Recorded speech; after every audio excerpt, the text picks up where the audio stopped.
ఒక పక్కనేమో wine shop. ఆ వైన్ షాప్ కి మళ్ళీ అటాచ్డ్ రూమ్. ఆ రూమ్ ఇంక తెల్లవారు నడుస్తూనే ఉంటది. ఇంక 24 గంటలు ఆ రూమ్ లో మందు అమ్ముతానే ఉంటారు యథేచ్ఛగా. మా తణుకులో మన ఏమైంది, తెల్లవారులు అమ్ముతుంటే ఒకడు వచ్చి ఒక రాడ్ ఇచ్చుకుని ఒకడు పురపాలు కొట్టేశారు. ఒక ఏలుపూరు గ్రామంలో ఒక మనిషిని 3:30కి చంపేశారు. అంటే మీరు ఆ టైం దాకా అమ్మబట్టే కదా అసలు జరిగింది. ఇలాంటి అన్ని జరుగుతూ ఉన్నది మాత్రం మీకు కావాలి. ఇంటికి మాత్రం డెలివరీ చేస్తున్నారు. ఏది మందు డెలివరీ అవుతుంది ఇంటింటికి. కానీ ఈ రేషన్ డెలివరీ మాత్రం వద్దంటున్నారు. ఇందులో పెన్షన్దారులు ముసలి వాళ్ళు ఉన్నారు, మరి అంగవైకల్యం ఉన్న వాళ్ళు ఉన్నారు, చాలా మంది పనికెళ్లే వాళ్ళు ఉన్నారు.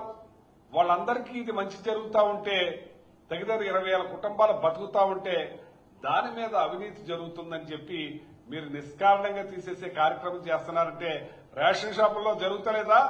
రేషన్ షాపుల్లో రేపు 6A కేసులు ఎన్ని పెడుతున్నారు మీరు? ఆ 6A కేసుల వల్ల ఎంతమంది మరి మీరు షాపులు ఇదవుతున్నాయి?